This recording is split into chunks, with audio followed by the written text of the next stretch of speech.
Psalm 100, verses 1 through 3. Make a joyful noise unto the Lord, all ye lands. Serve the Lord with gladness. Come before his presence with singing. Know ye that the Lord, he is God. It is he that hath made us, and not we ourselves. We are his people and the sheep of his pasture. Psalm 100, verses 1 through 3. Tune in to the MacMan Morning Show. Hold up. Man, this is one of the hottest talk radio shows this side of the Mississippi. We're talking about the MacMan Morning Show, Mondays through Friday from 9 a.m. to 10:20 a.m. Man, get you some on WKRA 92.7 FM. Man, beat me there. Don't meet me there.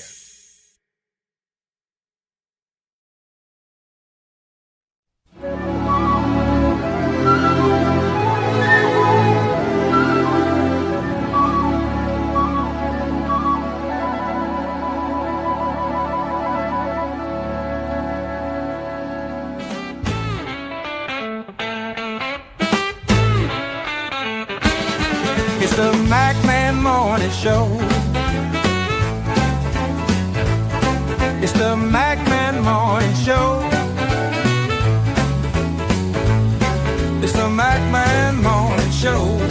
It's the MacMan Morning Show.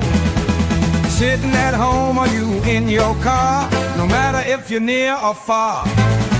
Tune in quick, cause you might just miss the best show this side of the city. It's the MacMan Morning Show. It's the MacMan Morning Show. It's the MacMan Morning Show. It's the MacMan Morning Show. Sitting at home or you in your car, no matter if you're near or far.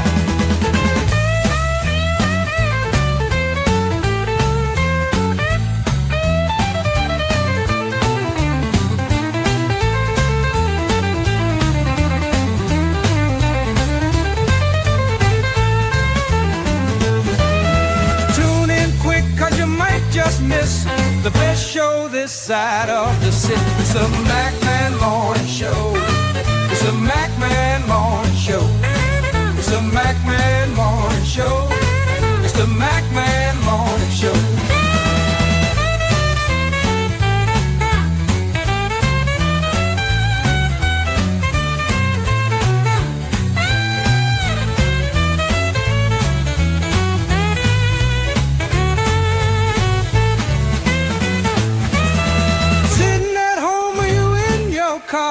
No matter if you're near or far, tune in quick, cause you might just miss the best show this side of the city. It's the MacMan Morning Show.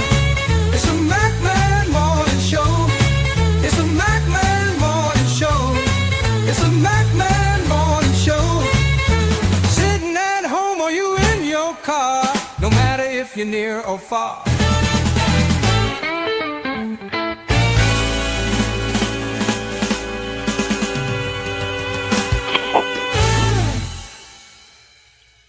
Oh boy, I tell you, we're getting closer and closer and closer and closer and closer and closer to Friday. Grand rising to all of you all that are here on this morning. Grand rising to you. This is the MacMan Morning Show. I am James Mack, your host. It's a wonderful day. Grand rising, great day to all of you all that are in the chat. And y'all got a little spunky this morning. It's so good to see you. Let me make my morning acknowledgments as we do each and every morning. Like say good morning to the chairman of our deacon board, Deacon Alvin Moore, on this wonderful Thursday. To Sharon Reed, the section leader of the alto section of the choir. Y'all watch that. You know, when you're the section leader, you know, you got to watch out. Section leaders kind of got rule, you know. Good morning to you. Grand rising to you. Grand rising to our chief usher, the head lady in charge, the chief usher, Alice, blessed child of God. Please put your info into, make sure you put the link to your page on inside the chat every day, Alice, so I can make sure it's repetitious too. Also, we'd like to say hello to Brother Anthony Reed. We know he always on the go doing the things that he does. You know, the pastor got to keep straight and all those things. To the trustee board chair lady, chairperson or chairman of the trustee board. That's Foxy. Foxy too. Roxy is here joining us. We got it's wonderful to have good people that are everybody that's in the chat. We want to say good morning, grand rising to Diane Black. We want to say grand rising, good morning to each and every one of you that are here, that are doing what you do. I got an update from the State Representative Hester Jackson McCray. I got an update from her on the relief efforts for the victims. We got some serious victims in an area, and they're mobilizing now to put the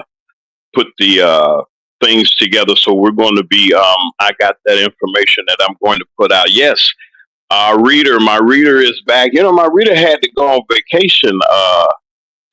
Alice, and get him some rest and get him some revitalization. And we're going to let you know who that is soon. We're doing some things here. God is blessing in ways that we'll never know. It's not easy doing what we do, but somehow, some way, the provisions are made for us to be on the air. And we have been on the air rolling. Good morning to WKRA 92.7 on your FM dial in Holly Springs, Mississippi. Let me say howdy to my folks. They got hit real hard in Holly Springs and in Tate County and in Quitman County. They got hit in DeSoto County. They got hit all in the North Mississippi and in the Delta. Relief efforts are underway. They're slow. You don't hear anybody saying, help the people of Mississippi or help those flood victims or those other. They'll go to some other spots like Nashville and help other. Now, everybody that's been affected needs to be helped. And I'm not saying that you're not supposed to be. Don't get me wrong. But I hope and my hope and my prayer is that you don't forget the state that's least remembered, and that is the state of Mississippi. Our plight and the things that are going on just gives me the creeps sometimes because people don't like to communicate. They don't want to tell the truth. There's real poverty in the Delta of Mississippi. Believe me when I tell you, there are still people that are still trying to make ends meet in the Mississippi Delta. There's some people that are surviving and doing really, really well also. But there's no even playing field. And I'm emphasizing this, and this will go along with what I'm talking about and what I'm going to talk about this morning in our discussion. And Brother Lee will be here. And we're also going to have special guest that's going to come on and on our panel that I feel that will be able to add some substance to this. Miss Foxy Chiraksha is going to come on 3, is going to come on with Brother Lee and myself later as we delve into what I have uncovered. We hear a lot of things, good people. We hear a lot of things and we see a lot of things. And I want you all to remember the great state of Mississippi in your prayers as we go forth. I want to keep the banner going just in case you want to give. And I appreciate all of the support that has come. It's not going to hurt you to like and subscribe if you'd like. I don't push too many things, but I am pleased with the people that come here each and every day to help me out to do what I do. And Alice has been here since day one. And I wanted to just let her know that how I appreciate what she has done as our moderator, our chief moderator here. And I haven't had any problems. Ain't nobody come in with no foolishness or nothing. She ain't have to use that monkey wrench on nobody's head or anything. But I want you to tune in. And Alice will be she's faithful to the cause and to what we do here at the MacMan Morning Show. I'm really appreciative. And Penelope, she comes in the shadows, and you got a lot of people in the bushes too. I want to say good morning to I'm going to say great grand rising. You know, I'm still adjusting. Everybody's going to be adjusting. There's somebody I'm going to be bringing on tomorrow's show that's really going to liven it up and lighten it up a little bit. If your home or your space or wherever the case may be needs a real, and I mean real uplift where you're surrounded, and I got to do that too, because in my own surroundings where I do my broadcasting it's not suitable. And I think that the mood, that's why I can't get see God speaking to me too, saying get things together. But I got somebody that's going to be coming on real soon on tomorrow's show, and you all will know Miss D Harris Interiors. I'm telling you, you haven't seen anything until you've seen her creations. And she's going to be on tomorrow's show just to liven it up a little bit. That's just a sneak preview of our new friend here at the MacMan Morning Show. Because you're doing spring cleaning, you're doing some other things. You don't have to worry about what's going on and what's happening in the world to make you feel like you know that the world is doom and gloom. We're really going to be, listen, folks, we're survivors. This is survival mode. Being in survival mode don't mean that you lose your mind. Being in survival mode doesn't mean that you just lose all of everything that you got. But let me tell you how they're perceiving us. And I'm going to do that. Let me take this break right quick. And because I need this time, because we're going to need this time in our discussion. But I'm going to bring up some things. But I'd like to start off go a little bit early and start off our commercials. Good morning to all of our sponsors, to Little Red, next mayor of Clarksdale, Mississippi, to Keisha the stylist, the lock goddess of Memphis, to Latoya McDonald, and also to Miss Regina Mosley, our sponsors that are here. You can advertise also. We're working on some things, and we're just doing what we have to do. This is the MacMan Morning Show. We're at 13 past the hour of 9 o'clock in the Central Time Zone. I'll be right back in a little bit. Let me check some things here. Okay, I'll be right back. All in the queue. You hear? I need you in this discussion too. Or to have all in the queue if she can. If you can't, you listening and work. Okay, she has to work. But keep your ears on. I got something I want to say. Let me go ahead and go to these sponsors right quick. We'll be back. The house is full, and Allison brought all these folks in. See, she's the chief usher. She didn't let the catechizer, that's me, the catechizer. I'm the person that runs the meeting and things like that. She didn't let me know that you were here, but I know that's just me. Alice doing a wonderful job. We'll be right back after these messages, folks. This is our early break. We're taking the MacMan Morning Show. If your locks ain't right and your twist is on limp, you know, get over to Keisha Studio. Specialized in locks, natural hair, and extensions. When your hair needs that special attention, make Keisha Studios your next decision. Located 3964 Goodman Road E, Suite 122 in South Haven, Mississippi. Call 901-650-9487 for your appointment at Keisha Studios. You know.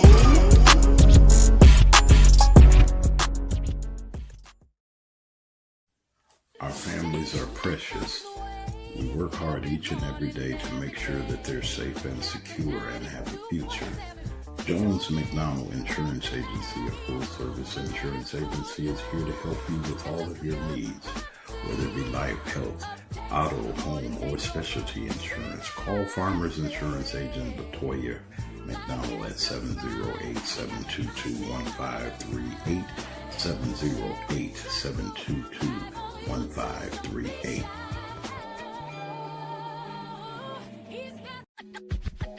As we live life and grow, our number one concerns are having a life and a dream and a home, beauty, privacy, and security. Keys Home by Regina is here for you, a licensed and certified realtor in the state of Arkansas. Regina has the skills and the know-how and the patience to guide you through the rough rigors of owning your first piece of real estate. Whether it's commercial or residential, whether it's your first time buying a home or you're just looking to expand your real estate portfolio, I'm sure that there's something that Regina can do for you. So call her right now and get the ball rolling. From Humphrey to Whitehall to Redfield and to Pine Bluff, Keys Home by Regina will put you in the home that you've always wanted. So call Regina right now at 501-400-4655.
All right, we're back on the MacMan Morning Show. Grand Rising, Grand Rising. Good morning, good day to each and every one of you. Listen, I'm going to be at Fred's on tomorrow night, tomorrow afternoon for a special fundraising and appreciation for Little Red, who is State Representative Orlando Payton, who is running in a runoff right now for the Democratic nomination for mayor of Clarksdale, Mississippi. When you saw Little Red's commercial, he has been with us since day one, never asked anything. I've never revealed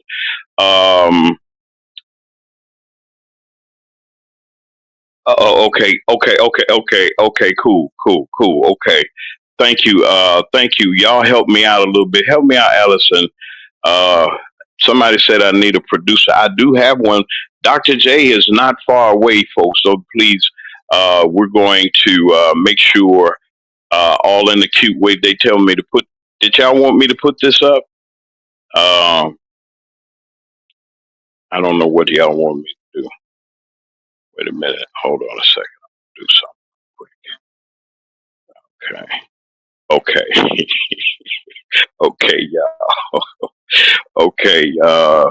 That's wonderful. Listen, I wanted to say, yeah, Little Red is running for mayor of Clarksdale. I'm trying to look at the controls too and do this here message that Little Red sent me. Okay, Little Red. All right. That's going on Friday at the Blues Club, and I'm going to be there live. I'm going to go live tomorrow afternoon for my support. And okay, all right. Thank you. Okay, cool.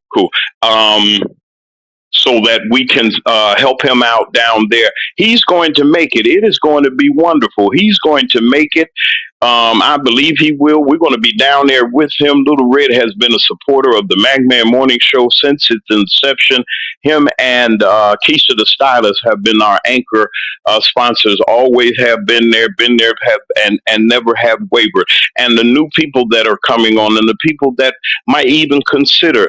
Don't think that advertising is expensive, folks. Let me just emphasize this as we get this together and make sure that we do this. Your relationships that you make with people. I am the sole proprietor. I am the owner, along with private partner. I am the sole owner of Mac Media 3 Productions, LLC. Literally, it is certified in all. That means that I own the likeness, the voice, and so forth and so on. Nobody can really do this. God gave me my voice, but my voice is copywritten. The style is copywritten. The name of my show is copywritten. They say that you could have did this, you could have did that. You got to be careful how you use names. And if you have not been doing anything with the name, you cannot claim fame to it if you have done nothing to it. So always watch your name, what you're doing. That's just a little something. that I throw out to you, which makes advertising inexpensive for you. You may have a service. You may have something that you're doing, and there are people that are coming on. I mean, people from everywhere that are in every parts of the country listen to the MacMahon Morning Show. The bushes is full, whether you know it or not. The replays are full. Don't let these services, these YouTubes, and all these other people fool you. Somebody is listening to you if you got some sense. Now, some people listen to people that ain't got no kind of sense, just crazy roll lizards, and just they'll listen to anything and pay attention to anything. But I try my best to bring quality broadcasting each and every day. I try my best to, along with the people that come along with us. And today's discussion, I want to discuss that. I hear this often. Foxy, if you see in the chat, the link is there. And I believe be here shortly. I did send him. Should be here shortly. Poverty-stricken and destitute. These are the things that describes the community, so to speak, that I and many of us have come through or live. In other words, the black community. People have said that you can go and say that we were bums, or we were this, or we were that. We lived in the streets, do the things that we do. And yet and still in all, we survive as a people. They brought us here on ships. Just a little bit background. They brought us here on ships as forced labor from the Caribbean to where we are now. The lie that they said that Columbus discovered America. He did not discover nothing when he landed upon the shores that he did, which is called Florida, or whatever the case may be. That's what they call it now. There were people, indigenous people, as they call them now, people that were here already, and there were black people here. All right. People of skin color, that people don't, and then they use skin color as their denominator, but we're not going to talk about skin color right now.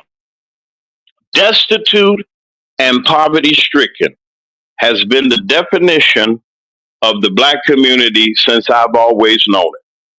I'm not talking about those of you, my brothers and sisters, that have achieved and worked hard and doing what you do and want a nice neighborhood and live in a nice community. I'm not saying that. Whether we live in Peel Hill in Chicago is one of the most not expensive, but exclusive places in the city of Chicago, where some of the most prominent African-American doctors, lawyers, and so forth, TV personalities lived in that area. And you would know that you were in their area because it's a certain air, it's a certain feel, it's a certain look. You don't see people walking up and down the streets and smoking cigarettes, throwing the butts on the ground, drinking, and there's no liquor stores, convenience stores, or a gas station within any radius of that place. It's exclusive. Everybody's lawn is manicuredly cut. You won't see a dandelion. You won't see an overgrown house. You won't see anything. I'm talking about in the black community, the place that they say that is destitute. That they say that is destitute and poverty-stricken. I've seen some. I mean, if you go to we live in some of the. Look at Hyde Park of Chicago, Germantown of Memphis. They say DeSoto County of Mississippi. You know. Go to these places and go to Beverly Hills and go to the outlying the communities that are exclusive. Go in Jackson, Mississippi, to the Capital District, where they have gates that you have to come through on city street, but they're taking them over where the lieutenant governor's mansion is. You got to go through gated community. They don't own the community. It's the public services are there. But fire breakout, the fire department got to come. Now they got the Capitol Police now. What am I saying? They said poverty-stricken. Everybody that don't live within this district and live outside of that area is poverty-stricken and destitute. How dare they? brothers and sisters that are listening to me on the radio and listening to me by the way of YouTube, how do we as a people sit back and allow people to describe us and our community as destitute and poverty stricken? Now, I'm going to go to something I do have. Foxy to Roxy, she's here. She's here. Three, she's here. Brother Lee should be coming, but we're here. I want y'all to stand by. I got a video I want y'all to see. Let's see if we can get it up there. All right. I want y'all just to see this just for a second, and we'll be listening. Hold on, y'all. Here we go. Breaking news topping the 6. We are learning Memphis police are investigating a homicide near South Mendenhall Road. Good evening and thanks for joining us. I'm Greg Hurst. Hi, I'm Stephanie Skurlock. Officers say multiple people have been shot and one sadly died at the scene. WREG's Brian Ditlake is there now with more on this mass shooting. Brian, what do you know? Stephanie, Greg, right now, this, I can tell you, is a terrible situation that we came across on after coming here off of the Mendenhall area here in Hickory Hill. I want to show you what we're seeing here on scene.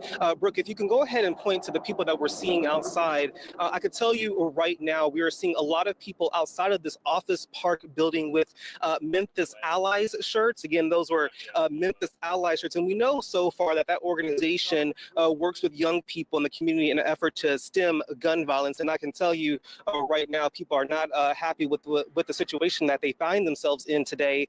Right now, we are waiting to hear from Memphis police about what happened here. And if we can go to some of the video that we shot earlier today before came live here, we know right now there were 5 male victims with one in critical condition. Another individual was pronounced dead on scene.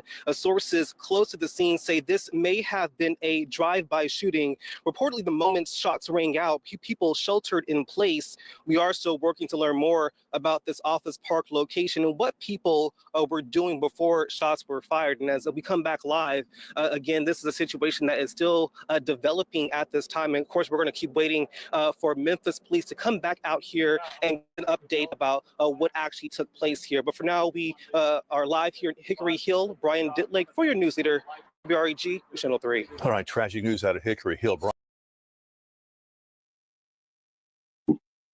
We like to thank our affiliates of WREG, News Channel 3 in Memphis for that coverage that they gave to us. I know that somebody here is saying James Magdon went crazy because he has never done this.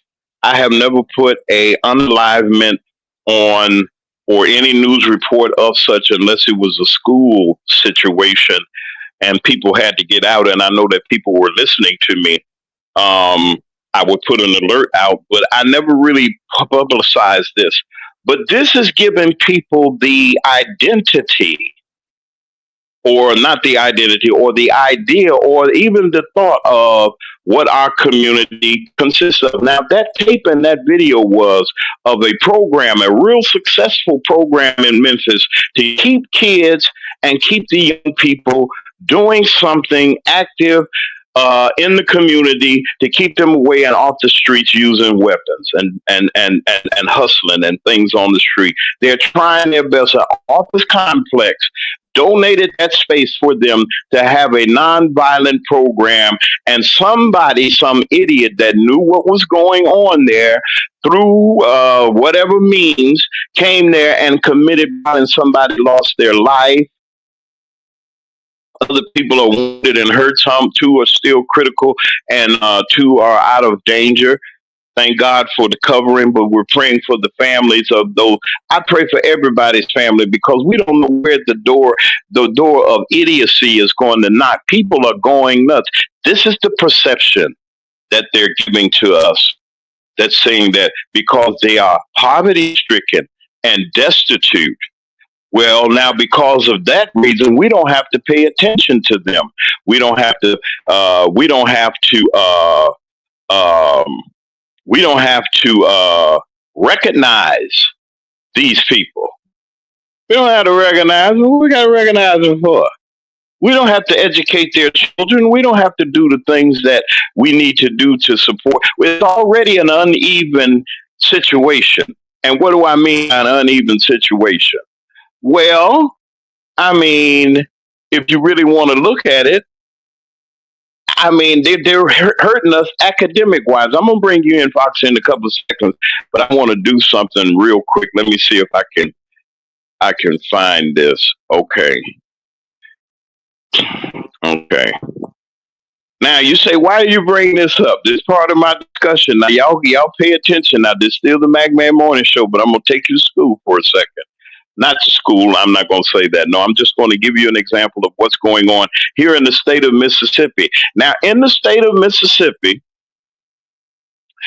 the legislature, they just gotten out of session, came up with an order to delete academic research in response to state law. State law says that there's no more teaching about certain things. You can't teach certain histories. You can't, not in the schools in Mississippi, and you're going to get any money for it. You're going to have to do what they say. Now, they said that this state commission scrubbed the academic research from the databases, the database used by Mississippi libraries and public schools. That's the database that they can get the history and different things. They're saying that, no, you can't do this. And watch this here. And, a move made to comply with the recent state laws, changing what content can be offered in library.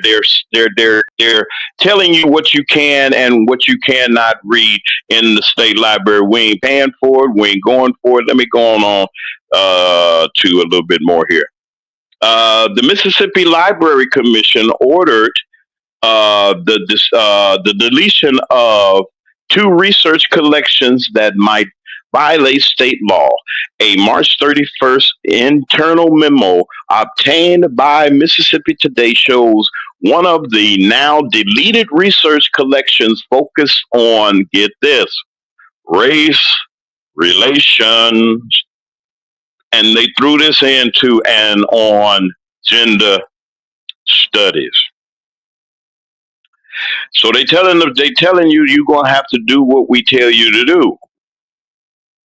We don't want nobody reading all of this foolishness and stuff and reading about the civil rights movement and reading about Medgar Evers and reading about Fannie Lou Hamer because you're destitute and poverty-stricken. Or should I put it another way? Let me turn it around. They say we poverty-stricken. First, we ain't got no money. We poverty-stricken. Crazy the rule is it. We gonna do any and everything. We some heathens. And not only that, poverty-stricken, broke, and everything else in the black community ain't worth a dime or nothing. We're going to take the education from them. We're going to take away the right that they have to become citizens.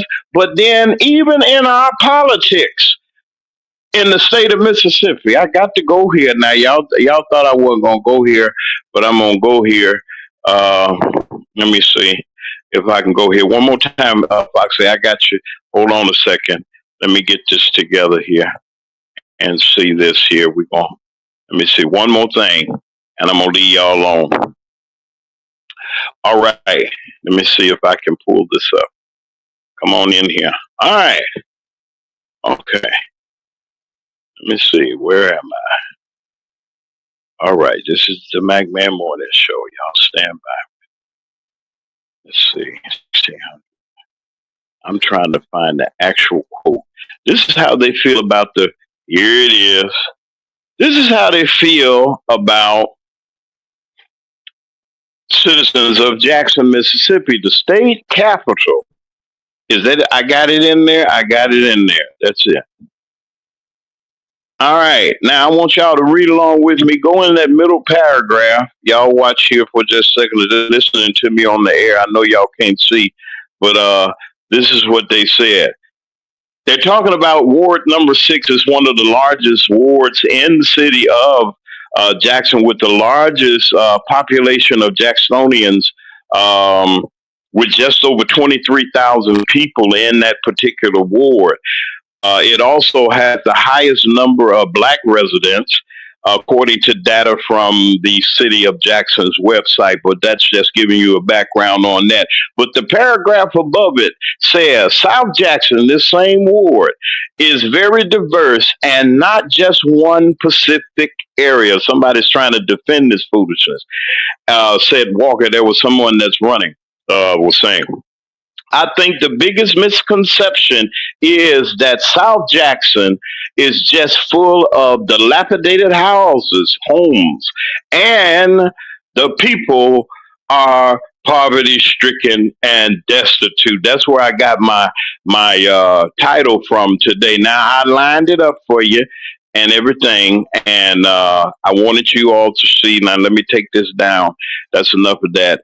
Right now, I'm bringing on who's on out of holding. I ain't mean to say holding, but out of holding is Foxy 2, Roxy 3, wonderful personality on YouTube and has her own wonderful platform. And we're just grateful for her coming to share with us on this morning. She has a lot of people that she knows. She knows our chief usher and our moderators and everybody. And she has been a supporter, come by every now and then, wave, but participated in our panel discussion with her and Brother Lee, and just wanted her to come in and we were going to talk about this. And maybe this is how, I guess, God got a way of doing things, but it's a great opportunity to have her on. Good morning, Miss Foxy. How are you this morning?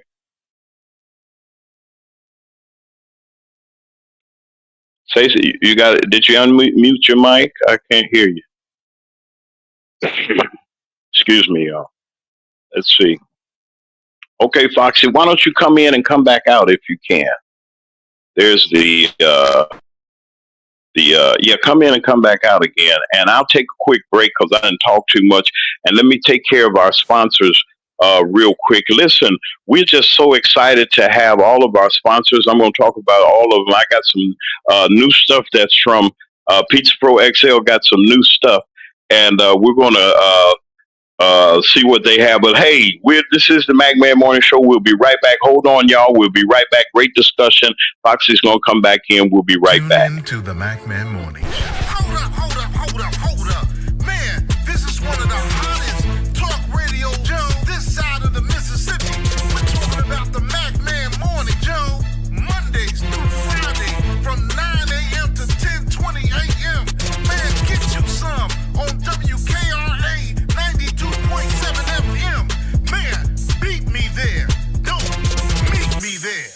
If your locks ain't right and your twist is on limp, get over to Keisha Studio. Specialized in locks, natural hair, and extensions. When your hair needs that special attention, make Keisha Studios your next decision. Located 3964 Goodman Road E, Suite 122 in South Haven, Mississippi. Call 901-650-9487 for your appointment at Keisha Studios.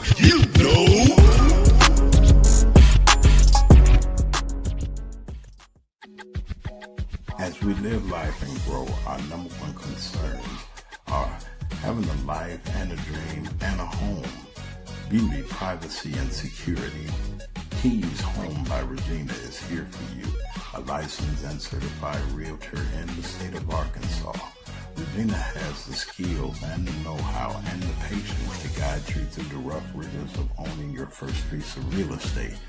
Whether it's commercial or residential, whether it's your first time buying a home or you're just looking to expand your real estate portfolio, I'm sure that there's something that Regina can do for you. So call her right now and get the ball rolling. From Humphrey to Whitehall to Redfield and to Pine Bluff, Keys Home by Regina will put you in the home that you've always wanted. So call Regina right now at 501-400-4655. Our families are precious. We work hard each and every day to make sure that they're safe and secure and have a future. Jones McDonald Insurance Agency, a full-service insurance agency, is here to help you with all of your needs, whether it be life, health, auto, home, or specialty insurance. Call Farmers Insurance Agent Latoya McDonald at 708-722-1538 708-722-1538.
All right, I want y'all to meet me at Fred's on Friday, this coming Friday at I think 3:30, between 3:30 and 4 o'clock. They're going to start at Red's Blues Lounge at 398 Sunflower Avenue in Clarksdale. We will be celebrating and in support of State Representative Orlando Payton, who better known to us as Little Red. He is a state representative running for mayor of his wonderful town, the wonderful city that he has helped, even has helped so many people and brought it and trying to do it up and trying to bring things together. And I know that he has the experience to do so. And we will be talking a little bit more about that on tomorrow's show. Good morning to Diane Black, our next congresswoman from the state of Mississippi. I'd like to say good morning to you.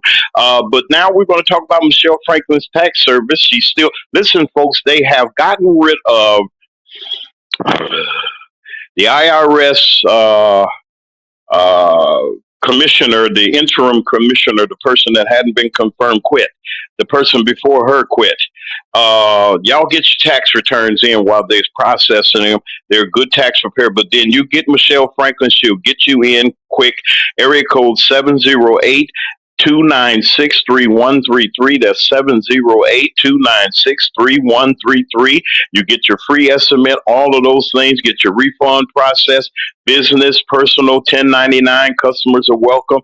And after all of that, and you get your refund, you can go on a 3-day, 2-night vacation on Michelle, up to $7,000 in advance. And also she has a business restoration and business credit restoration service, and it'll help you to get the funding that you need, the loans that you might need. Get the consultant that know how to help you to get to where you need to go and take you to the next level in your business. Go call Michelle. Same telephone number is 708-296-3133. Pizza Pro XL, Marks, Mississippi. Listen, I'm going to tell you something I have discovered, and someone had sent to me that Pizza Pro XL got many different flavors. They got, other than pizza, which they do have, they got these wonderful wings. That's I think that's lemon pepper, and there's several other varieties of wings. They say I'll need to show the wings too, because they say the wings are fire. But then you know something, it's wonderful to see that there's a person that's employing almost 25 people in an area that really truly does need it. Yes, she got the greatest pizza. Y'all know y'all like that. Look at that pepperoni there. You know, other places I ain't gonna mention, they don't do it like that. That sausage and cheese make you holler, make you hurt somebody right about there. But now, you know, don't forget you got to wash it down with something. And we right there in that area and in that time. Get one of them frozen drinks. Boy, I'm telling you, them colors look wonderful, and I'm pretty sure they're gonna make you feel good. Plus, you can get you a refill, get you some more. So go on down there to Bridget and say hello to her. Tell her that the Magman sent you down there, and go on and support Pizza Pro XL. And go on down there on Main Street right there and call for delivery, and go on in there if you want to. I'm telling you, it's really beautiful. Area code is 662-326-3006. That's 662-326-3006. And we're happy just to be a part and to know that our sponsors are there. And I said all of that and did all that talking and out of breath. I'm just sitting here. Y'all, thank y'all for the anniversary wishes. I want to thank everybody, but we'll talk about it. And we're still celebrating. This is April. Destitute, poverty stricken. Let me get the thing straight here. And destitute, Foxy and Brother Lee Mack is here. Brother Lee Mack, say how they do to the peoples, and Miss Foxy, you can do the same. Brother Lee, Grand Rising, sir. Great day, everyone. New beginnings. All right, all right. Miss Foxy, great morning to you. Howdy do. Grand Rising, and hello to everyone. Oh, okay, all right. And now I'm going to start some trouble. I think I've already started a little bit of trouble, which is good. And good trouble. I'm going to get me a hat that says that. Destitute. Now look, poverty stricken, black community, Bronzeville, all of the Regal Theater, all that. What about the Apollo? What about the Harlem Renaissance? What about us in Los Angeles and West Los Angeles and all of the shops and all of the beautiful places and the tailors and the places to go and the places to eat, and white folks want to come downtown. I guess that's what they call Harlem there, or uptown was where the white folks live, and downtown was where the brother come down to the bottom. Everybody want to come where we are, act like we are, but they make it seem like they want us to be destitute and poverty stricken and destitute. They take our money from us. They messing with our head and our mind, and then that makes us not being able to own things and to have stuff and all those other things. And then working with our man destitute. Isn't that a terrible word that they try to describe us as destitute? But are we giving them reason? Are we giving them reason to do this like they're doing? They got a project out there for young people in Memphis that is trying to do something to keep the kids off the street, and somebody drive up the same prevention they're trying to prevent. Somebody drives up and do unalivement and use of weapons. Is it how they come in and use the politicians to say that's a destitute place, and where all of the black community of the capital city of I got to talk about just Jackson, Mississippi. Not only that, the educational system, they say, well, because they poverty stricken and destitute, will take their history out of the library. We'll take out certain search engines cannot be used. Genealogies can't be done. We don't want folks to find out about who they are and what's going on. What in the world is happening? I must ask you, and Grand Rising, Brother Lee, and I'll bring Miss Fox here, come on in. They say we destitute, Lee. We some heathens out there doing any and everything, so they're going to forget all about us. What do you say about this situation here? Thank you. Well, I'd say it's by design. And I think everything to uplift us starts with education. And we have to understand that education is the key. Because even if we're deprived of financial, if we're educated, we can find us a way out. But without education, without opening up books, and see, they don't have to get rid of the books because we don't open them up. They don't have to get rid of knowledge because we don't seek it. And the thing is, we have to seek the knowledge in order to find our way out, because right now they're keeping us uneducated. They're keeping us deficient of information. And information is out there if we care to search for it and look for it. And that's the thing. We thinking that, give us, okay, let's say they help us economically. But without education, it won't last. Without the knowledge, it won't last. And to think that we can make it without education is not right. It's not true. And the thing is that we have to find out who we are. Get back to who we are. We know who we were at some time, but now we just let go of that knowledge for entertainment, for celebrity searching, for this thing we call utopia without education. And in our communities, yes, Caucasians are this by design, that they keep our communities looking the way it does. They add to it, they put on it, they started and they put these guns into our communities, these drugs into our community, and just like, okay, I'll give you an example. You look at the movie Godfather, and then it's a portion in that movie where they say, put the drugs in their communities. They're animals anyway, and that's how they feel.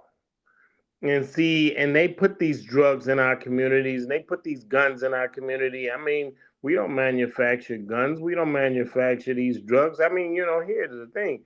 You got in the Caucasians, they manufacture that drug ice and all of that other stuff, and they put that in there, make that in the trailer parks and everywhere else, and they put that drug in their community. But the thing is, we don't manufacture cocaine. We don't manufacture heroin. We don't do those things, but they bring them into our communities.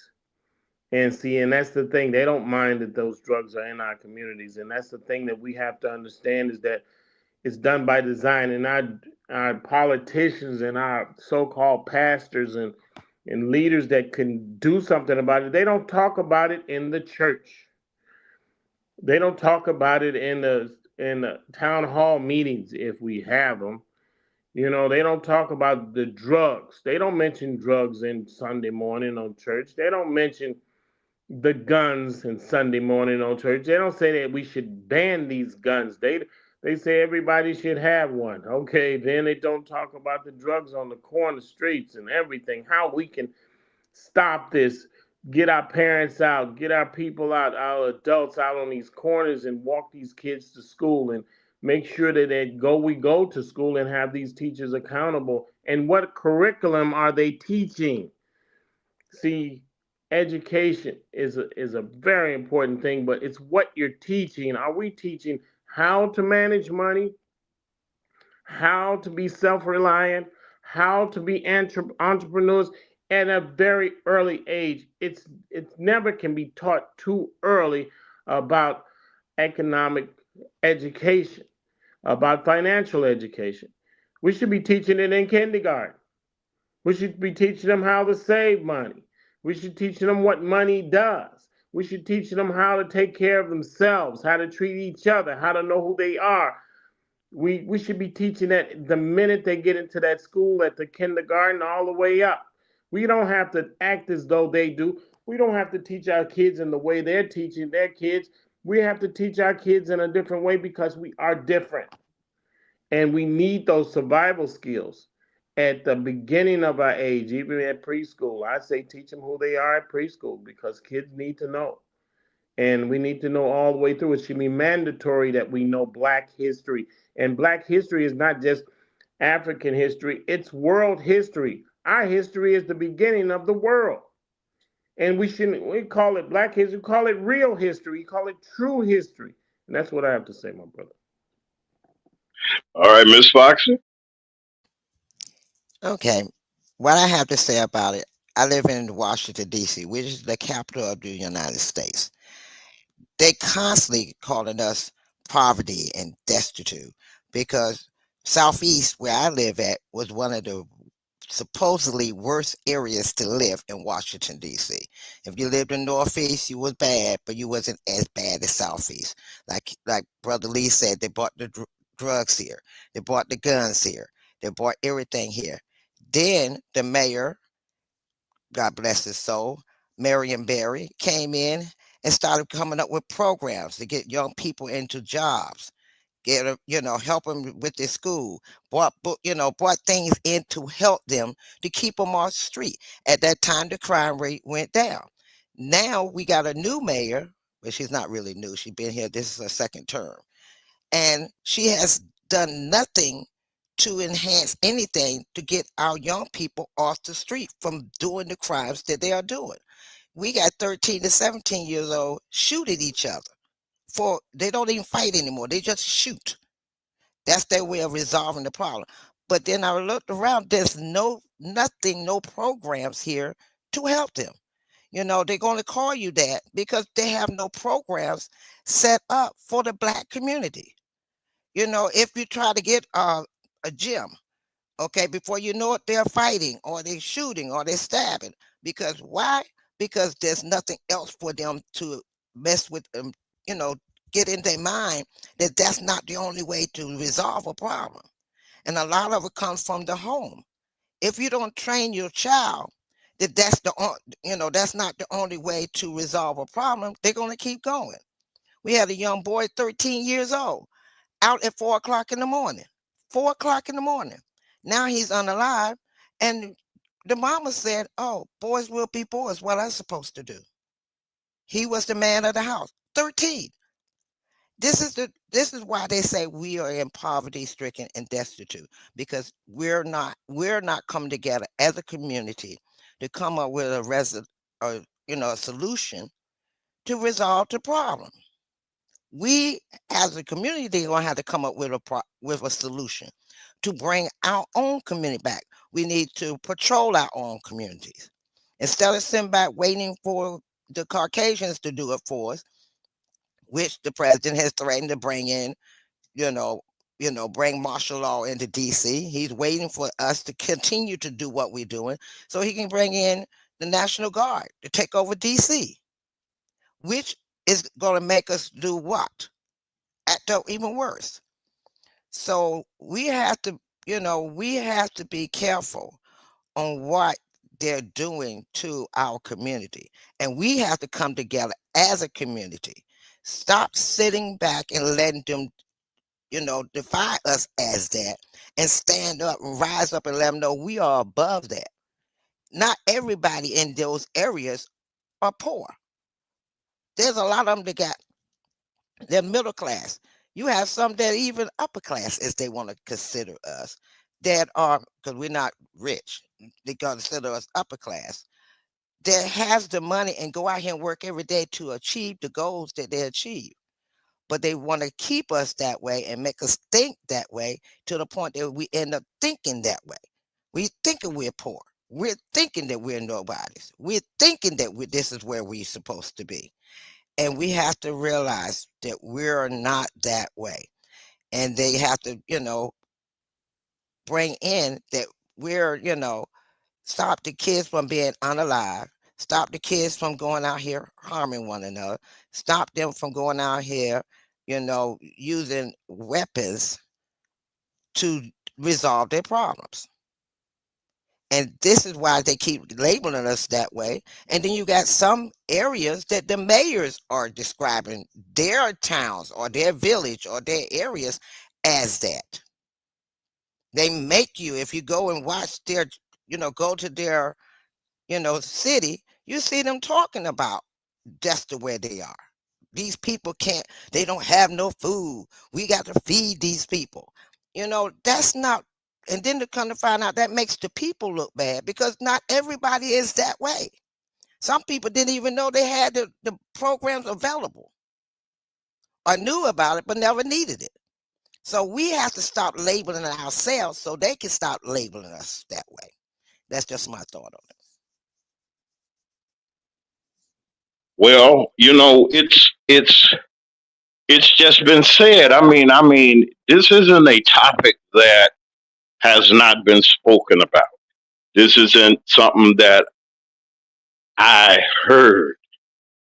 They're literally, as you were saying, planning right now, and a lot of people don't believe this, about martial law. If the community continues to go like this, and from what we have seen and observed, there are several things that's going on, and people are upset. The Orange Man supporters are upset. We are upset. I'm tired of people going around saying, and please be careful, as Alice has stated, we're going to have to watch our words that we're using. I'm pretty sure we can't use the Richard Pryor words. I wouldn't want those words to be used, but there are other things that we got to be very careful. But now, I want to throw this out. Where it starts, okay, now they see the community. Let's take the 6th Ward of Jackson, Mississippi. Now they see that this is the most, they're not talking about any other area like the Capitol Complex area. That's where the affluent and the uppity white folks of Jackson, they don't want to really be considered Jacksonians, but they want the Andrew Jackson Field. If y'all know who Andrew Jackson, that racist, was, that's where the city of Jackson is named after. Forgive me if it sounded harsh, but that's what he was. Andrew Jackson was a racist and slave owner, and they want that Jackson Field, but they don't want to be a part of Jackson's melee, or they don't want to be a part of uh, being destitute, connected to poverty-stricken, destitute people in areas. Now, Brother Lee, I want to ask you, and you know that we got like different places that, okay, we moved to a decent place, and you know we were on the west side and different things like that, but we moved to a decent place where they considered it a middle class area. But you know, even though you move to these areas, whether it's a majority, or you know you got 50-50 or whatever the case may be, or you know it's more of them than white people than it is you, and we're trying to mingle in, and they say, well, we're leaving these places because we see all these black people here, and they're going to bring destitute and poverty stricken attitudes here. What do you think about that when people are saying that and they see what's going on? They don't want to be carjacked or anything like that. Tell me, you know, are the people really wrong for feeling that way? Well, it's a stereotype. And what I mean is a stereotype, it is a falsehood. It's a lie. Uh, when you have a community, and a lot of our communities are not like that. I mean, we want law and we want order, we want justice.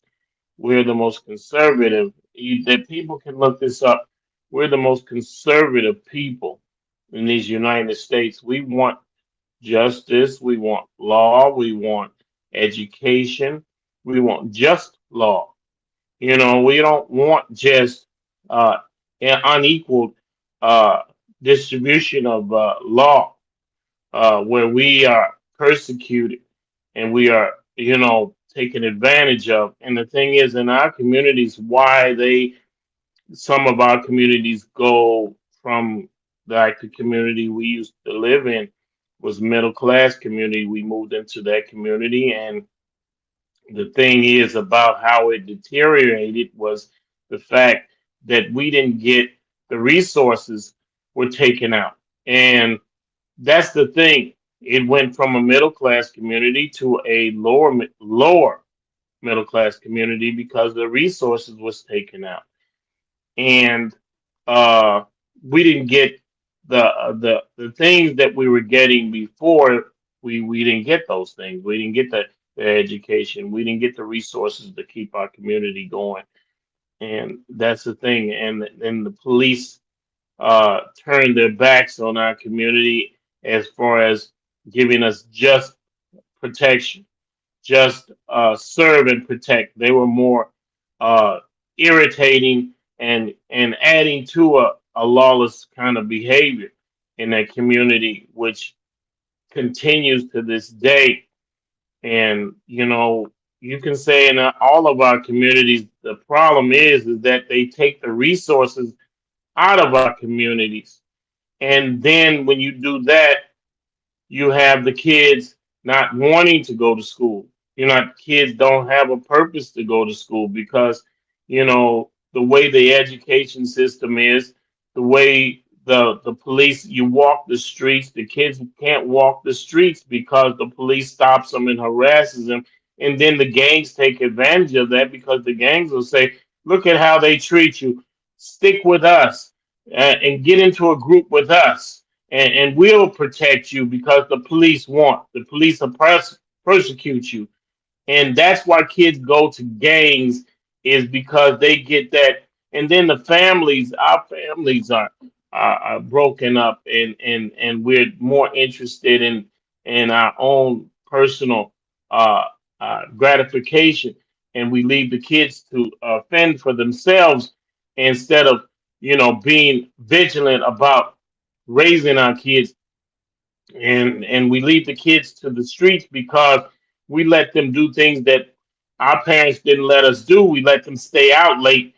We let them stay out without being monitored. We let them do things that grown-ups do, and we say, oh yeah, it's okay. and it's not okay. And then we worried about walking the streets because we let the kids get out there, and when their mind hasn't developed and to accept the thing that's going out there in these streets, we put them out there. Kids don't understand about education and what they how they need it and everything like that, and that's where the parents come in. And they shouldn't be out late standing on the corners. They should have purpose to their life, and we don't. It's our responsibility to make sure these kids have a structure. And the parents are saying they justify it by saying, well, times are different. No, times are not that different that you don't give these kids some structure. And that's the point of it. The schools, we have to go to these schools and give them the proper, make sure they get the proper education. The history, our history is, I'm going to tell you, it's a joke. It's a joke how they tell you about your history. They leave so many things out, even in our schools. They don't give us that history that we need about our background. We were here long before we were slaves. But long before they brought us from Africa, we were sitting on the shores when Columbus came. And he put in his diary that he saw black folks, he saw black structure, he saw black education. And that's the thing. And I'm going to tell you something really quickly. We came from the continent of Africa and taught white folks how to wash themselves, how to bathe themselves. We taught them education. We taught them medical, how to take them care of themselves, and medically we taught them about how to build structures. We taught them all of those things. They didn't know anything. They didn't know how to bathe themselves. They thought bathing themselves would make them sick. It's in history books. We taught them education. We taught them how to read and write. It's in the history books. And see, they don't teach that in school. We taught the Caucasian how to come out of those caves that they were in and tell them tell them how to educate them, how they should construct their lives, how they construct their structure, how they educate each other. We taught them that. We're all through Europe, Asia, all through the world. We actually were there. They got statues of us in China, in Asia, and Russia. in Russia. We taught Black them how to Madonna. speak. We taught them how to speak Russians, how to speak Russian. We taught them their language. We taught them all of those things, but they want to shut that out of our history because they don't want us to be proud of ourselves. They don't want us to know who we are. They don't want us to know how great we were. We was teaching white folks how to read and write. We was teaching them about education, and we taught them about God. We taught them these things, and they come back and they claiming everything that is theirs. You know what? I'm gonna tell you this, and this is a fact. And they can't dispute it. They can look it up. Everywhere a Caucasian has went, they're like a virus. They destroy. They destroy things. You know what? And though they say you know what they do? They tell you that you're savages, and that's why we got to take your land. How can they discover something that people are already there? That's crazy. How can you That's a say good I question. discovered America and they have people already there? They say what because if a white person finds it, it belongs to them, even though someone is already there. It Everywhere sounds they went, familiar. everywhere It they sounds have went, they it had sounds gobbled up. familiar, like a person we know. And, Like a and, person and we that's know. And that's the thing. And Yeah. about this martial law, I'm gonna tell you about martial law really quickly. That means that the eradication of your rights. When they put martial law in an area, that means it's down to military law. That means you don't have any rights. That means they eradicate your rights. You don't have a right. You have to do as you told. You don't have a say so in your life. And they can come up with any excuse to tell you they're putting on martial law. They can use an excuse. They're not waiting, they're plotting and they're timing when they're gonna put this martial law in every city of the United States. and not every community in that city. It's going to be west side of Chicago, south side of Chicago, but not the north side. It's going to be in like Leon, like you said, in D.C. It's going to be in the African American community. That's where they're going to put that martial law. They're going to put it in the Mexican community, the Hispanic Yeah. community. That's where Well, they're going to what's put that left of it? martial law. They're gonna put it in there. They're gonna shut it down. Then they have every. Here's the thing: when they put martial law, they got every right to kick down your door without a warrant. They got every Yep. right to put your kids in jail, your little small kids in jail Yes. without a warrant. If you're walking the street, you're gonna have to have papers to say you can walk the street this time of night. Or this time of day. You're gonna have permission to go to work, permission to come away from work. You're gonna have to ask for everything. Martial law? You don't vote when you're under martial law. You don't get a right to vote. You don't get Nope. any rights whatsoever.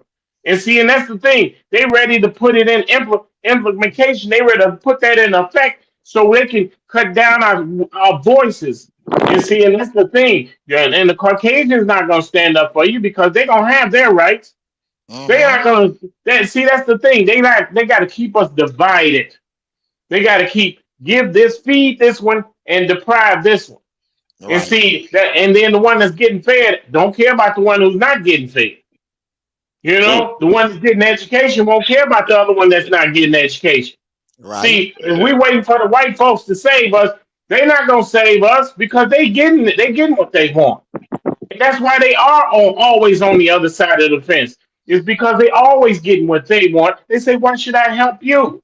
And you thinking the white women are gonna help us because they say they fighting for women's rights. When white women say they fighting for women's rights, they fight for white women's rights. Mm-hmm. You see, and then the sisters staying with the white women, thinking that they gonna fight for their rights. They're not gonna. The white women are fighting for white women's rights. Once they get it, they don't care about you. And I'm gonna tell you this: you can look up this. You can look this up.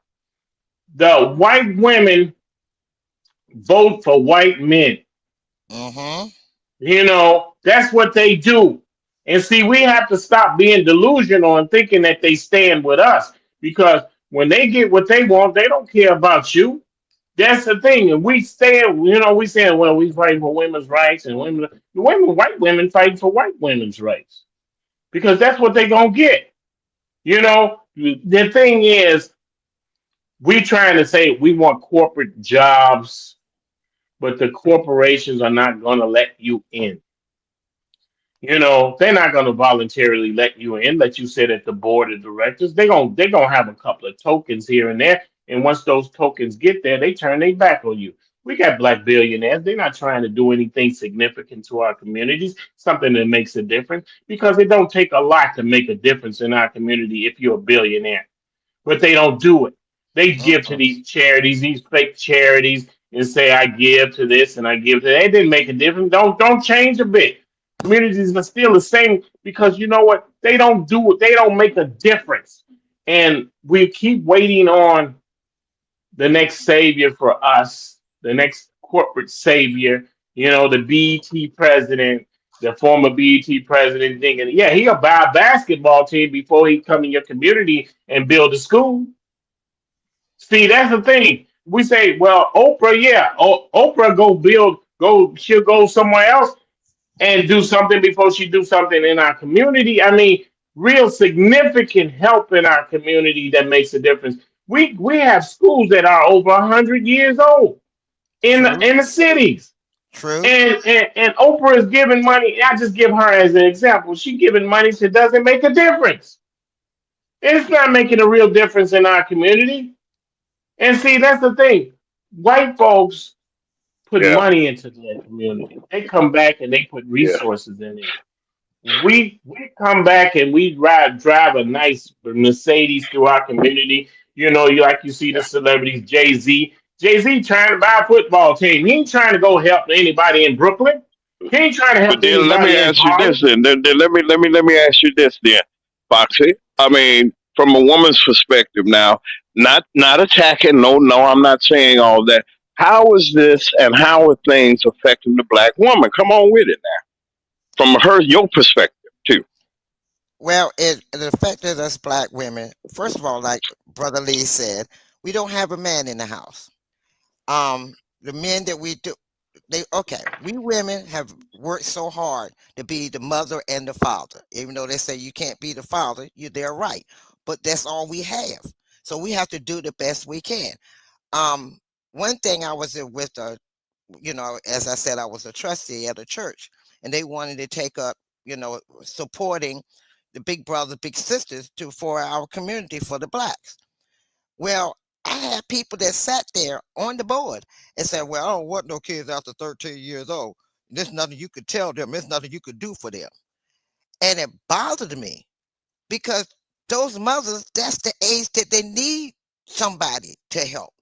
Because that right there is where they're changing from being a kid to developing towards being an adult.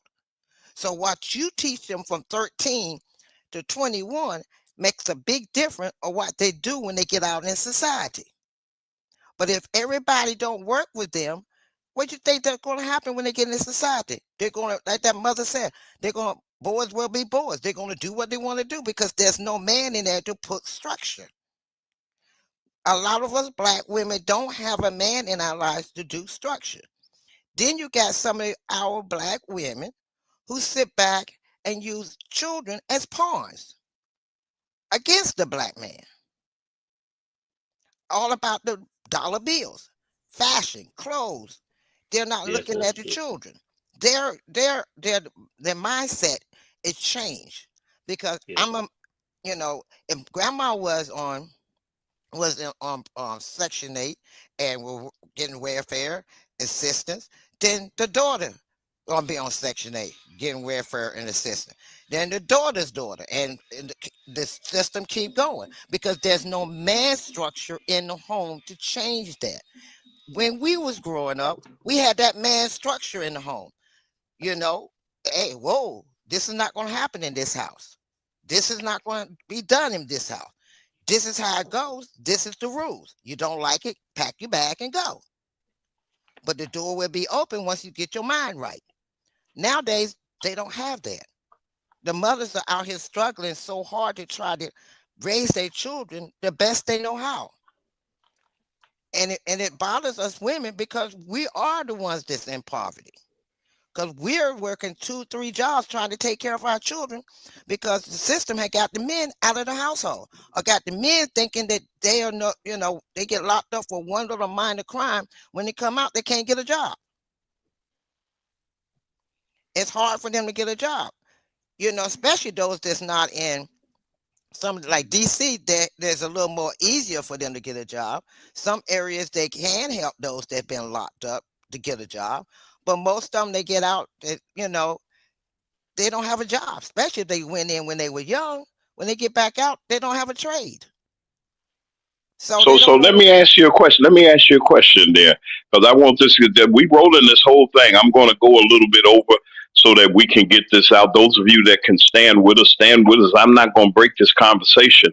I wanted to ask you. You said something that I have not heard, and I'm not knocking anybody. I haven't heard in a while, and that is what happened to the man in the house. What did they do to the manhood, black manhood? From your perspective, what they done to black manhood when we already degraded. They ripped, rattled everything and made us look like we were just nothings. And the psychological part that you see from a woman's perspective, if you can add that on, Ms. Foxer. Well, first of all, at one time they were locking our brothers up, locking them left and right. If they were driving, as they say, driving black, they were locked up. So that took the man out of the house. When the man come back out, he has no job no more because he got locked up. So now he's stressing because he's the man in the house. He feel like, I'm the breadwinner, I'm the man in the house. I need to take care of my family. But he's out here day in and day out trying to find a job, but nobody will hire him because he got locked up. So now you got so many out here that can't get jobs because they got locked up for frivolous, charges, that when they come out, they can't get a job. And I lived in Greenville, North Carolina. And I was in court for a traffic ticket. And the judge asked all those that's here for a traffic ticket stand up. It was 8 of us that stood up for a traffic ticket. The courtroom was crowded. Guess what they all was in there for? Probation violations. And if you heard the things that they had them Well, on probation for was so frivolous, it was crazy. And they keep them wow. on that. And once you on probation, you can't get a job. And then they tell you you need to get a job, but they can't get hired on the job. So because they can't get hired on the job, they're constantly violating their probation. So that keeps them in and out of jail. So that judge said, wow, this is a poor county. He started going through the different cases and was dismissing them because some of them was because I wrote a $10 check to bounce. They was on probation. $25 check to bounce on probation. $50 check to bounce on probation. Wow. The highest one was $150. You Everybody in there, kidding me? I kid you not. For I want to say this, Brother Lee, and I want to say this to both of y'all. Now, look at this. You got the strike on your back. That's what they used to call it. And back in the day or whatever, you got that X on your back, that felony, whatever the case may be. Here we got a guy got 34 criminal felonies, convicted felon. 34, not one, not 21, not 31, 34. And this man sits in the highest seat in the land. You better not even carry a knife, a butter knife, if you ex-con or whatever the case may be. They gonna lock you up.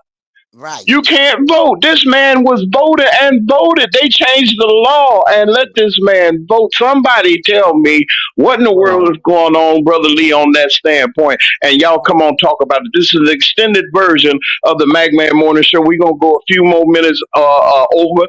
Please stay with us, but this conversation must go forward. Go ahead, you all.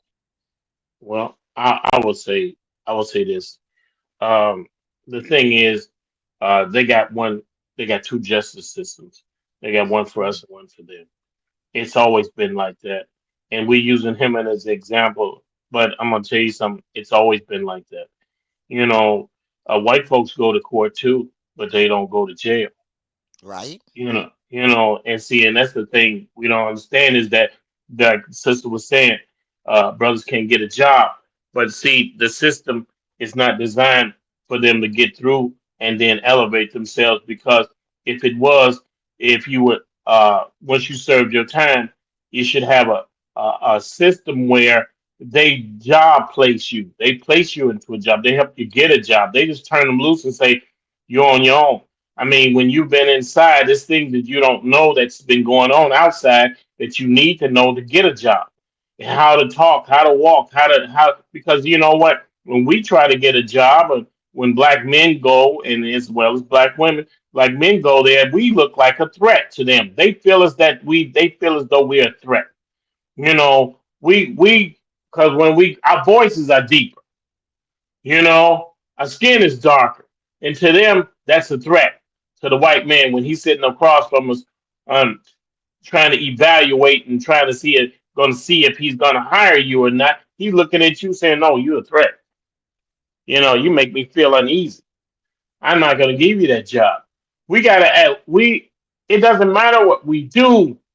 We just don't meet the criteria for that job. We can be qualified, but they don't want to hire us because they see a black man, they see a threat. And that's the thing why we can't get employment. And that's why I say vocational schools are the key. You know, you got brothers that you got like in truck driving. In truck driving, they will take people who had been convicted of a crime and serve their time. And if you're coming out, you can get a job driving a truck and making $100,000. That's a fact. Because I've been in that school, and I'm gonna tell you something. That's an opportunity, but a lot of brothers don't know. A lot of sisters don't know that if you're willing to climb on the back of a big 16 wheeler, 18 wheeler, and drive a truck, yeah, that's a way to get out. Because the thing is, and we have educated enough to sit across and be able to pass an interview. It's how you walk, how you talk, and everything like that. We need to have places where they can teach us how to get these interviews, how to pass these interviews, and that's the thing: how to dress properly, pull your pants up. That's We don't true. have to be cool all the time. We can be cool when we're around us, but when we get out there, we got to pull these pants up, iron these clothes, and speak correctly. And that's the thing. We can't talk like we own the place. We got That's to right. play the game.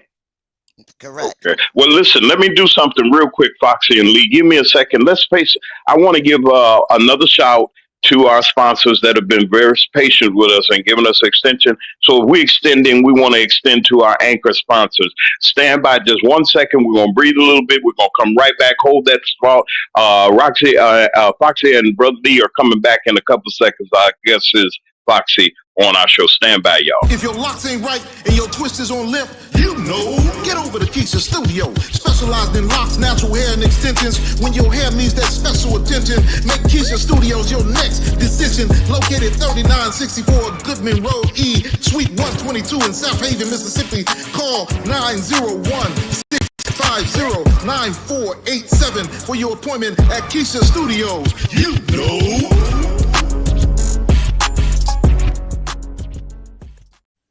Our families are precious. We work hard each and every day to make sure that they're safe and secure and have a future. Jones McDonald Insurance Agency, a full-service insurance agency, is here to help you with all of your needs, whether it be life, health, auto, home, or specialty insurance. Call Farmers Insurance Agent Latoya McDonald at 708-722-1538, 708-722-1538. As we live life and grow, our number one concerns are having a life and a dream and a home, beauty, privacy, and security. Keys Home by Regina is here for you, a licensed and certified realtor in the state of Arkansas. Regina has the skills and the know-how and the patience to guide you through the rough rigors of owning your first piece of real estate. Whether it's commercial or residential, whether it's your first time buying a home or you're just looking to expand your real estate portfolio, I'm sure that there's something that Regina can do for you. So call her right now and get the ball rolling. From Humphrey to Whitehall to Redfield and to Pine Bluff, Keys Home by Regina will put you in the home that you've always wanted. So call Regina right now at 501-400-4655.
Let me say that I'm going to be at Fred's this Friday afternoon at about 4 o'clock. I should be there for recognition for Little Red, who is Representative Orlando Payton, who's running for mayor of the city of Clarksdale. I believe he's going to make it. We're going to go down there and we're going to go live that afternoon. I hope you will stay tuned if you get the alerts. Also, we want to thank Representative Hester Jackson McCray.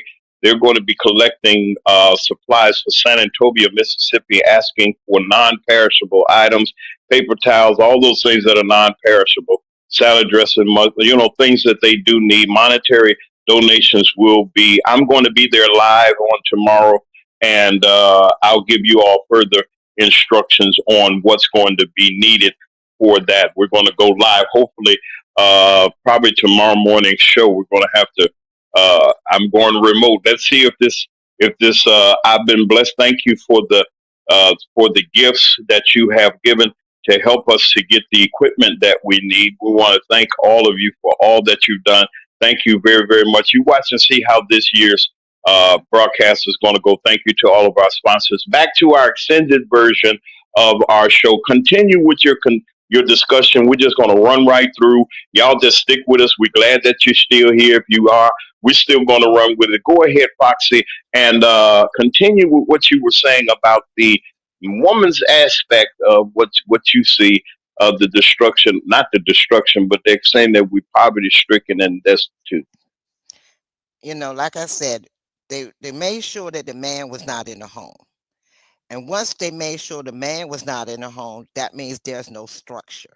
That means the children has no guidance to a certain degree. They're not, especially the boys. They'll give you more of a challenge. I was blessed that my son didn't give me that. And because of me, the way I am, I had a lot of young men under me that I kept from being in the street the way they could have You been. don't sound like you play, though. You don't sound like you play. You ain't going to take that. I think you one of them kind of mama aunties that'll grab a. I'm an old school. Like my daughter came home, and that's when they first came out, gave them these papers from school and said, if your parents do this to you, do that to you, you can call this number, call this number. So one day my daughter had done something and she said, I'm going to call blah, blah. I said, okay, you going to call the police? I said, when you finish calling them, make sure you tell them while you're on the phone with them to go ahead and bring the ambulance too. Because if you're going to send me to jail, I'm going to give them the reason to send me to jail. My daughter hung that phone right back up. I don't play. I'm old school. You didn't say the ambulance, did you? Yes, I did. I told them, if you're going to call them, you might as well tell them to call the ambulance too. Because if I'm going to go to jail, I'm going to go to jail for a reason. I say I look good in orange.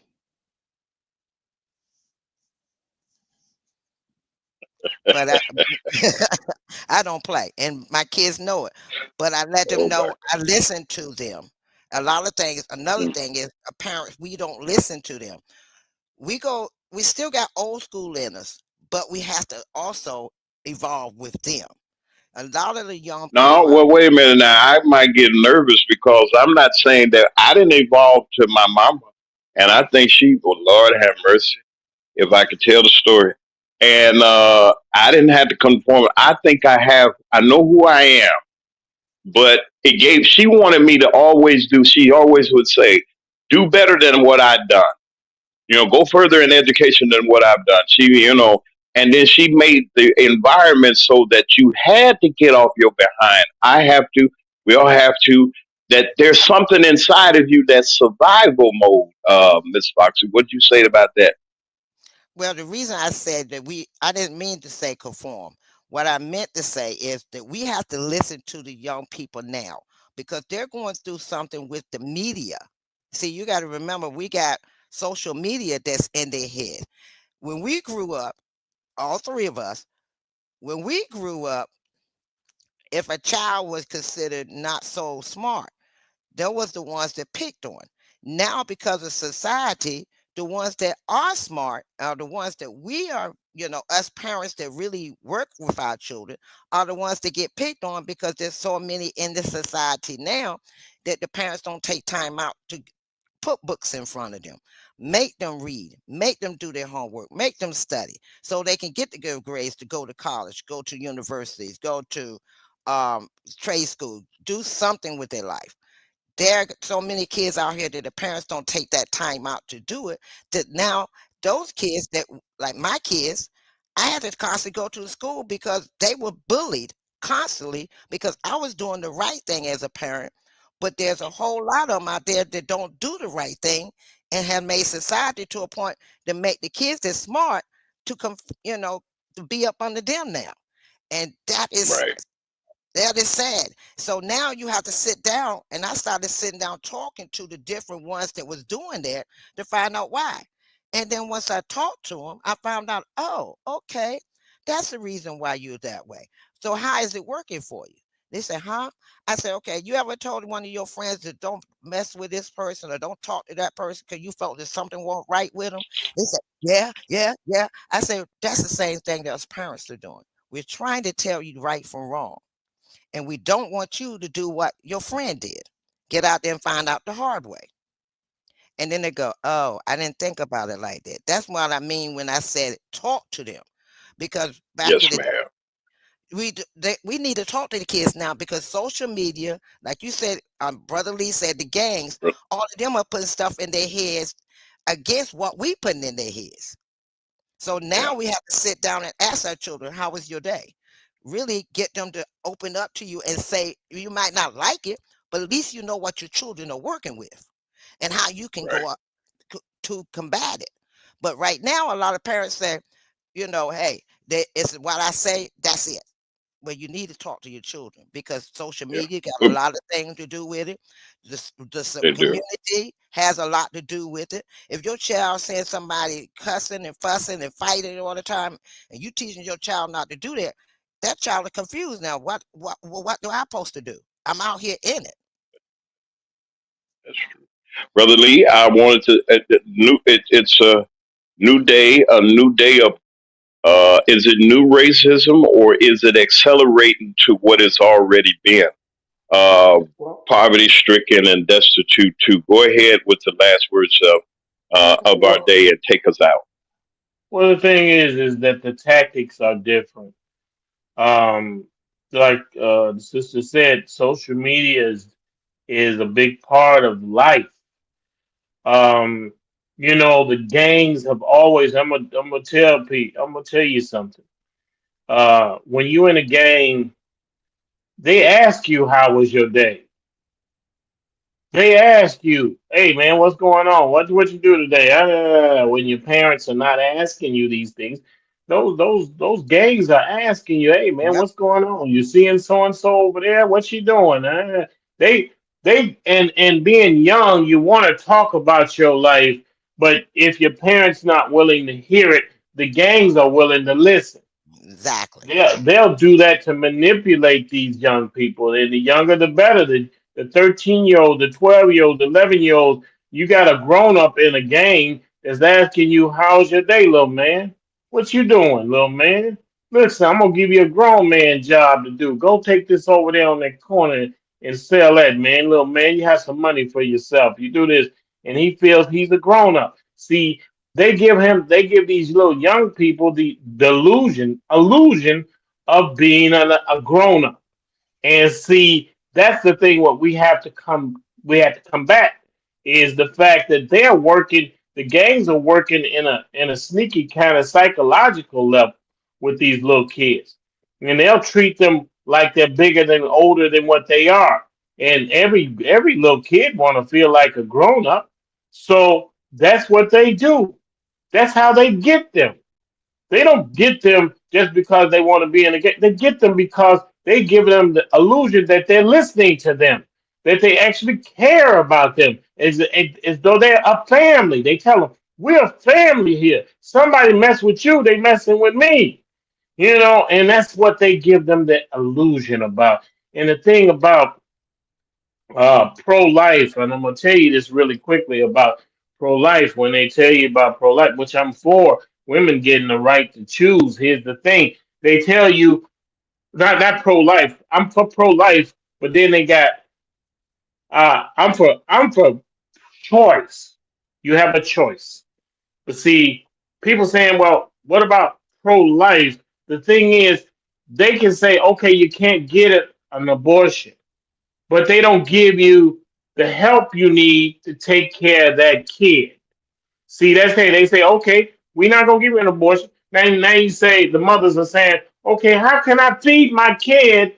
How can I take care of my kid if I don't have the resources? You give me pro-life, but you don't give me anything else. See, that's the thing. They're saying, well, okay, you can't get an abortion. And then she said, okay, that's fine. Okay, you're gonna give me some resources to raise this kid, to send this kid to college. That's the thing. If you're gonna be pro-life all the way. Give the resources to take care of these kids. But if you don't have those resources, then you give them no choices. No real choices to do something better with their life just because they made a decision. And that's the thing about that.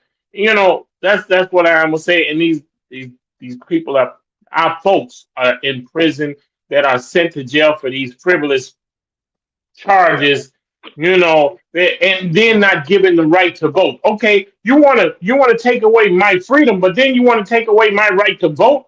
That makes no sense. Right. You incarcerate me. Okay, I'll take the incarceration, even though it's unjust. But then you're gonna take away my right to vote? That's crazy. And then And when I get out of prison, and I still can't vote in some states. That's insane. You paid your debt. You can when you give up your freedom. You don't give up your right to vote. And that's what our congressmen, our senators, our people that we send to the White House, we send to the legislature. They should fight for rights to vote never be taken away.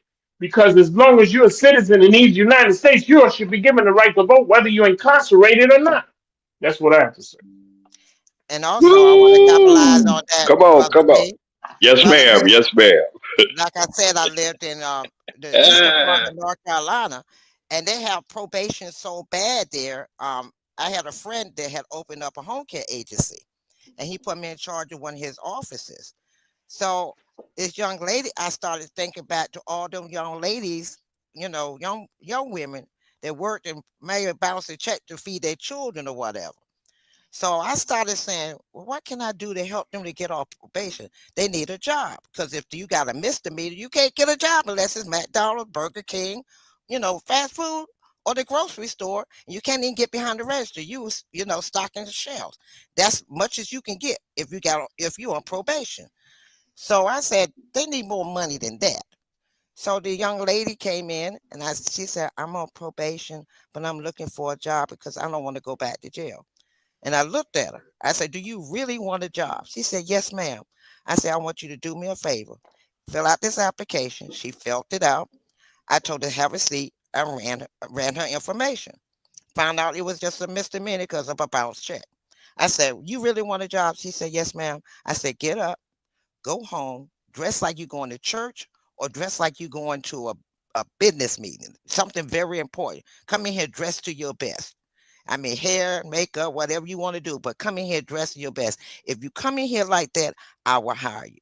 And she looked at me. She said, are you serious? I said, serious. She left out. That girl came back looking so beautiful. I mean, gorgeous.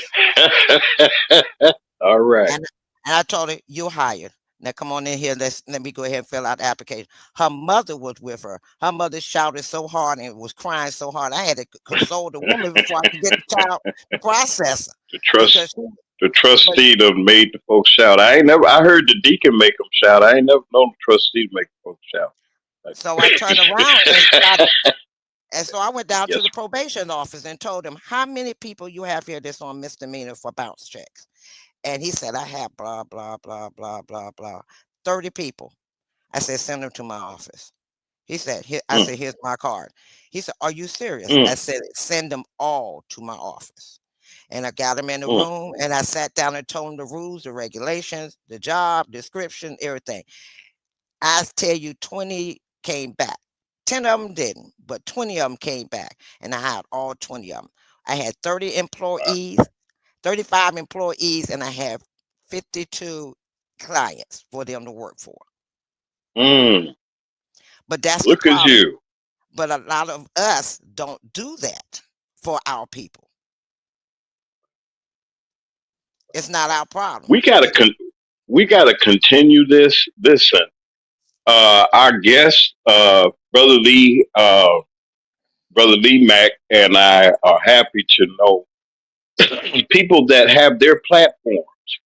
Then you're listening to the host of you listen to Foxy, the host of her platform, and you know how and what direction sometimes her show might go. And you hear these people These are the people that you should be supporting. Whether it's 5 or 6 or 7 or 8 or 12 or whatever, one hits 1,000. Somebody's gonna say something.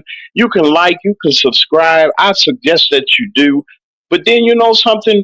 When we have conversations like this on the Magman Morning Show, this is what I want to bring too. Yeah, we can bring the frivels and hoodoo-doos and this and that and talk about certain things. But then when things are affecting who we are and how people perceive our community, I am not a heathen. I am not poverty-stricken, nor am I destitute. And I don't believe any of us are, and we are not. You're not going to put me in a box or put anybody in the box saying that who they are. Am I for my people? I am pro-black. I am not anti-white. Let's keep it at that. This is the Magman Morning Show. Listen, our guest today has been Foxy to Roxy 3. Y'all go over there to her platform. She agreed to come on last minute and everything, and I appreciate the friends of our show. Brother Lee, our chief commentator and chief contributor of the Magman Morning Show, co-host also of the Magman Morning Show for this year anniversary that we've had. I want to say hey to all of you all. Good morning. Thank you to our sponsors. You want to advertise magmedia3 at gmail.com. Magmedia3 at gmail.com. We're going to be here. Y'all be blessed. Take care of yourselves. You know, yeah, Foxy, you know, she be on some of them platforms. I was laughing at one of the things she was saying, but it's going to be fine. Brother Lee, God bless. Thank you all for everything that you have done. This is the Magman Morning Show. We will see you on tomorrow. We got a real special show for you. I want you to really enjoy it. We got a special guest that's going to be coming on. You're going to really enjoy Miss D. Harris of D. Harris Interiors. You're going to enjoy that wonderful show that we're going to have. I'm James Mack. I'm your host. We'll be out of here. I got to go. Y'all take care. God bless. Love somebody. It ain't going to cost you one dime to do it.